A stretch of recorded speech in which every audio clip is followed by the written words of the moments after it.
Hello, and welcome to Steady Step English. I am so glad you are here with us today. Hello, everyone. It is great to be here. Whether you're listening on your morning walk or maybe in your car, we are just really happy to be part of your learning journey. Absolutely. Today, we're going to slow things down a bit, take a deep breath, and we're going to talk about one of the most important skills in learning a language. Speaking. And whenever I talk to other English learners, there's one problem that just comes up again and again. It's this really frustrating feeling. Oh, what kind of feeling? It's that feeling of being stuck, Stuck. What do you mean by that exactly? Well, we all know the theory, right? Yeah. To get better at speaking, you have to practice speaking. That makes perfect sense. It's logical. It is. But so many people tell me, I want to practice, but I just don't have a partner. Maybe they don't have a native speaker living next door. Yeah. Or maybe they can't afford a private teacher every single day. Or, like me sometimes, they're just a little shy. So what happens is they study grammar, they listen to podcasts, but they stay silent. That is a very common struggle. In fact, it might be the most common one. Mm-hmm. And it can feel incredibly lonely when you want to speak, but you feel like there's no one to listen. It's like you're preparing for a game you never get to play. Exactly. But what if I told you that you don't actually need a partner to improve your speaking? That sounds a little impossible. How can you have a conversation with yourself without looking a little crazy? It's not impossible. And, well, you might look a little crazy, but it works. Okay. It's a very powerful technique. It's used by many successful learners all over the world. It's called the shadowing method. The shadowing method. Okay, I've heard this name before. A lot of people talk about it online. But I have to be honest, I'm not sure I really understand what it means. Is it just, listening to English and nodding my head? We are going to explore that deeply today. But first, I want you to remember one main idea for this deep dive. It's our philosophy for today. Okay. You do not need a native partner to become fluent. You need a mirror. You need a mirror. That's interesting. I usually use a mirror to check my hair, not my English. Well, we're about to change that. So let's start at the beginning. What exactly is shadowing? Is it just passive listening? No, it's active, extremely active. It's not just listening. It is copying. Copying. Imagine a shadow on the ground on a sunny day. When you walk, your shadow moves exactly when you move. Right. It does exactly what I do. Exactly. In this method, your voice becomes the shadow of the speaker. You listen to a sentence, you pause, and then you say that same sentence yourself. Okay, so I hear a sentence and I repeat it. That sounds simple enough, but when I try this, I feel like I'm just parroting words, like I'm just making noise. What exactly am I trying to copy? Is it just the vocabulary? That is a great question. You're copying three specific things. First, yes, you copy the words. That's the easy part. Second, you copy the speed. If the speaker is fast, you try to be fast. If they're slow, you're slow. And third, and this is the most important part, you copy the music of the voice. The music. You mean I have to sing? Because I am a terrible singer. No, you don't have to sing a song. By music, I mean the rhythm and the intonation. I see. Every language has a kind of melody, and English has a specific melody. The voice goes up, and then the voice goes down. Sometimes we make a word long, and sometimes it's very short. When you shadow, you try to copy that melody exactly. And that helps your pronunciation sound more natural. It does. It helps you sound less like a textbook robot and more like a real person. That makes a lot of sense. I think many of us sound a bit like robots when we start. We say each word perfectly. How are you today? But the music is just wrong. It feels flat. Exactly. It lacks the emotion and the flow. And this method is really perfect for adult learners, especially at the intermediate or B1 level. So people who know some grammar but want their speaking to be clearer. Yes, it bridges that gap between knowing the words in your head and sounding fluent with your mouth. So let's get practical. Yeah.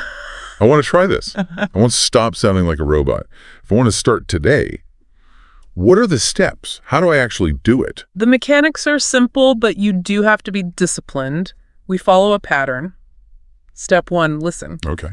You listen carefully to one short sentence, just one. Step 1, listen. I can do that. Step 2, pause. You stop the audio or you just wait for a moment of silence. Right. You can't speak over the other person. Exactly. And step 3, repeat. You say the sentence exactly as you heard it. You try to move your mouth in the same way. You know, I've seen some videos where the teacher speaks and then there's a quiet time after. Is that for shadowing? Yes, that's it exactly. In the method I recommend, I'll say one clear sentence. Then there is a distinct 3-second silence. And often you'll see a visual timer on the screen. 1, 2, 3. That silence is your time. It's for you to speak. 3 seconds. That feels very fast. I think I would panic. It can feel fast, but that little bit of pressure is good. It pushes you to speak automatically. So you don't have time to think and translate in your head. No time at all. You just have to speak. It forces your brain to react. And to make it really effective, we use something called the rule of 5. The rule of 5, what's that? It just means you do this for 5 sentences in a row, a short set, just 5. Why only 5? Why not shadow a whole movie or something? Because a whole movie is, well, it's overwhelming. Your brain gets tired. If you try to shadow for an hour, you'll lose focus. You'll stop copying the music and just start mumbling. That's true. 5 sentences is manageable. You can focus intensely on just those 5, and you can repeat that set again and again until it feels automatic. I like that. 5 sentences feels like something I can actually do. Yeah. A small victory. Exactly. The goal is to move your mouth exactly the same way the speaker does. It's really physical training for your mouth. This sounds great, but I do have a practical question. I'm very busy. I work. I have chores, a long commute. When can I actually do this? That is the beauty of shadowing. You can do it almost anywhere. You don't need a classroom. Let's think about your day. Where are you in the mornings? Usually at home, getting ready, brushing my teeth, that sort of thing. Perfect. That's the best place to start. Remember our main idea. You need a mirror. Right. When you're at home, stand in front of a mirror. Practice your 5 sentences while looking at yourself. Looking at myself. Why would I do that? To watch your mouth, English sounds need specific mouth shapes. You need to see if your lips are doing the same thing as the speakers. Is your mouth open wide enough? The mirror gives you instant visual feedback. That's a great tip. I never think to look at my own mouth when I speak. It helps a lot. It connects the sound to the physical movement. Now, what about after you leave the house? Well, I take the bus to work. It's about 30 minutes. That is perfect shadowing time. If you're walking to the bus stop, you could put on your headphones, listen, and repeat quietly. Just whisper. Okay, but what if I'm on the bus with people all around me? I might look strange if I start talking to myself. That's a valid fear. We don't want you to get strange looks. On the bus or the train, you can do what I call silent shadowing. Silent shadowing, how does that work? You listen and you move your mouth, but you don't make a sound. Or you make it very, very soft. So I'm just mouthing the words. Yes, but, and this is key, you are still moving your tongue and your lips. You're still straining the muscles, even without making a loud sound. Okay, I can do that. Silent shadowing. No one will notice. What about at home? I hate washing dishes. Turn that time into English time. Yeah. Your hands are busy, but your mouth is free.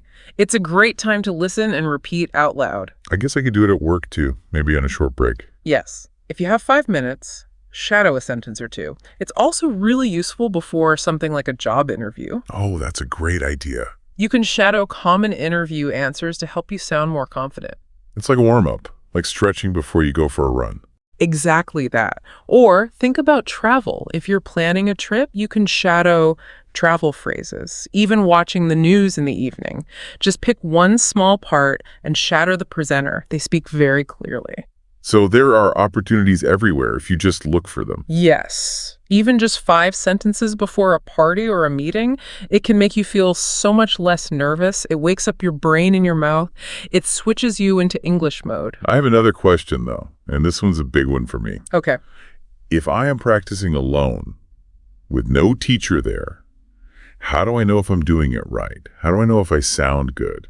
That is the big question. Since you don't have a partner to correct you, you have to become your own teacher. And the best tool for this is probably in your pocket. My phone. Your phone. Use it to record your voice. This is the recording technique. Okay. So first, you shadow your 5 sentences and you record yourself. Then you stop, listen to the original audio, the teacher. Then immediately after, listen to your recording. And I compare them. You compare them. You have to be a detective, looking for clues. Ask yourself, is my speed similar? Does my voice go up and down in the same places? That sounds a little scary. I have to be honest, I don't like listening to my own voice. It sounds so different.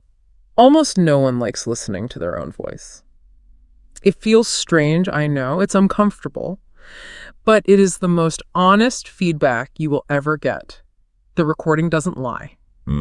When you hear the difference between you and the native speaker, you know exactly what to fix. I can see how that would work. It's objective. It's just data. And you should save those recordings. Don't delete them. Keep them for a month, maybe 2 months, then listen to an old one and a new one. And I'll hear the improvement. You will hear it, and Yeah. that is so motivating. It reminds you that you are making progress. Which brings us to our final philosophy for this method. Okay. If you want to get strong, what do? I go to the gym. I lift weights. And you have to do it regularly, right? You can't just go once a year and expect big muscles. Sadly, no. I have to go every week or I lose the strength. Speaking English is exactly the same. Your mouth is a muscle. A muscle. It's a physical part of your body. You have to train it. When you shadow, you are going to the gym for your mouth. You're training those muscles to move in a new English way. I love that image. My mouth is the muscle. It takes the pressure off. It means I'm not stupid if I can't say a word. I'm just out of shape. Oh, I just need to do the repetitions. exactly. It's just training. It is not about talent. It's about sweat. This has been so helpful. I feel like I have a real plan now. I can practice alone. I can do it anywhere. And I can check my own progress. It feels much less lonely. I'm so glad to hear that. Now, we've covered a lot today. I want to slow down and just bring it all together. Let's summarize what we've learned. Sounds good. Let's review. Here are the key takeaways. Shadowing is listening, pausing, and copying the speaker exactly. You can practice alone, anywhere, like on the bus or while doing the dishes. Right. Use a mirror to see your mouth and a recorder to hear your progress. And finally, Treat your mouth like a muscle that needs regular training. simple and powerful. Now, before we finish, let's make sure we really understand the language we use today. It is time for our vocabulary word tour. We have selected 10 important words from our talk. We'll give you the word, a simple definition, and an example sentence. We will leave a short silence after each one. Let's begin. Word number 1 is shadowing. A method where you repeat what a speaker says immediately after hearing it. Example. I practice shadowing every morning to improve my accent. Word number 2 is fluency. The ability to speak a language easily and well. Example. Her goal is to reach fluency in English by next year. Word number 3 is rhythm. A strong, regular, repeated pattern of sound. Example. English has a specific rhythm that is different from my native language. Word number 4 is mirror. A glass surface where you can see yourself. Example. Look in the mirror to check how your mouth moves when you speak. Word number 5 is pause. A short stop or break. Example. Please pause the video and repeat the sentence. Word number 6 is automatic. Done without thinking, largely by habit. Example. After much practice, the correct grammar became automatic. Word number 7 is confident. Feeling sure about your own ability to do things. Example. Shadowing makes me feel more confident before a job interview. Word number 8 is record. To store sound on a device so you can listen to it later. Example. Use your phone to record your voice and check your pronunciation. Word number 9 is muscle. A body part that produces movement. Example. Think of your mouth as a muscle that you must train at the gym. And our final word, number 10, is copy. To do the same thing as someone else. Example. Try to copy the speed and emotion of the speaker. And there we have it. 10 words to add to your toolkit. That's it for today. Remember, every minute you spend listening is a step closer to fluency. If you enjoyed this lesson, please subscribe and join our learning community. Before you go, I have a challenge for you. Write one new word you learned today in the comment field below. I will see you at our next episode at Steady Step English.